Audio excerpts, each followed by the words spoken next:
কেমন আছেন সবাই? আমার নতুন একটা ভিডিওতে সবাইকে স্বাগত। আজ আমি যে দিনের ভিডিওটি শেয়ার করছি, দিনটি ছিল রবিবার।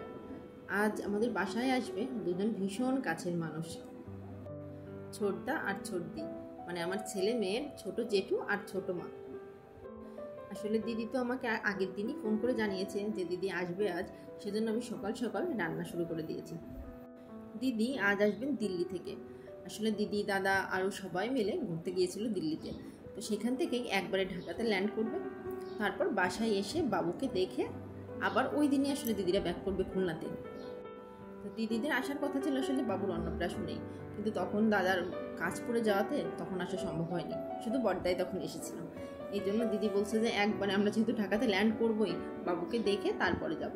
আমি অনেকবার করে বললাম যে দিদি একটা দিন অন্তত থেকে যান, কিন্তু দিদিরা আসলে আগেই টিকিট কেটে নিয়েছে রাতে রিটার্নের।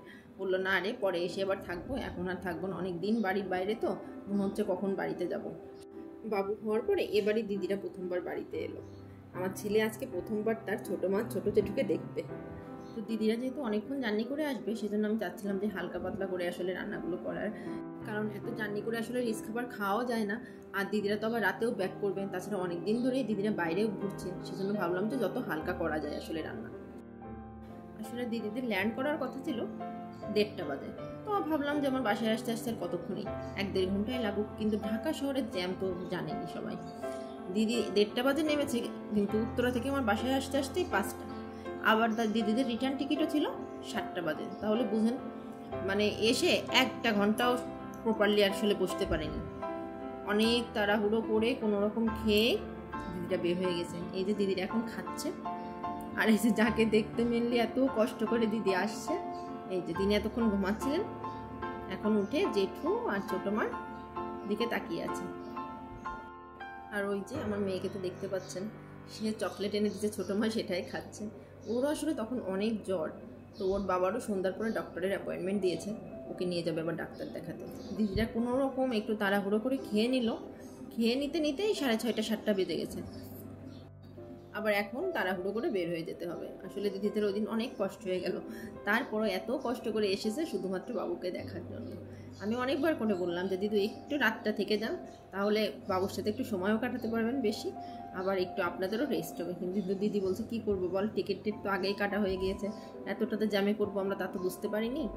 থাক, ব্যাপার না, দেখা তো হলো ছেলেকে, এরপরে সময় নিয়ে আসবো, তখন অনেকক্ষণ বাবুর সাথে সময় কাটাবো। এই যে ছেলে এখন তার ছোটো মার কোলে বসে বসে আদর খাচ্ছে। দিদি তাই বলছে তুই দিয়ে দে ছেলেকে, তোর একা একা এত কষ্ট হয়ে যায়, দুইটাকে নিয়ে আমরা ছেলেকে মানুষ করে দিব। আমি বলছি হ্যাঁ দিদি নিয়ে যান। আসলে দিদি, দাদারা সবাই আমার বাবুদের অনেক বেশি ভালোবাসে, ওরাও ওদের জেঠুদের বড় মা ছোটো মা দুজনকেই অনেক বেশি ভালোবাসে। অল্প সময়ের জন্য হলেও দিদিরা আসাতে মনটা ভীষণ ভালো হয়ে গেল। অনেক দিন পর দিদিদের সাথে দেখা হলো। দিদি তাই বলছে ইচ্ছা তো করে আসতে, জানিস না, কিন্তু সময়ের অভাবে আসলে কোথাও যেতে পারি না। দিদিদেরও ট্রেনের সময় হয়ে যাচ্ছে, দিদিরা এখনই বের হয়ে যাবে।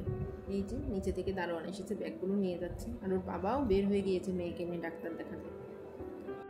এবার আপনাদের থেকেও বিদায় নেব, দেখা হবে সবার সাথে পরবর্তী একটা ব্লগে। আমার আজকের ভিডিওটি কেমন লাগলো আমাকে অবশ্যই কমেন্টে জানাবেন, যদি ভালো লাগে অবশ্যই একটা লাইক করে দেবেন।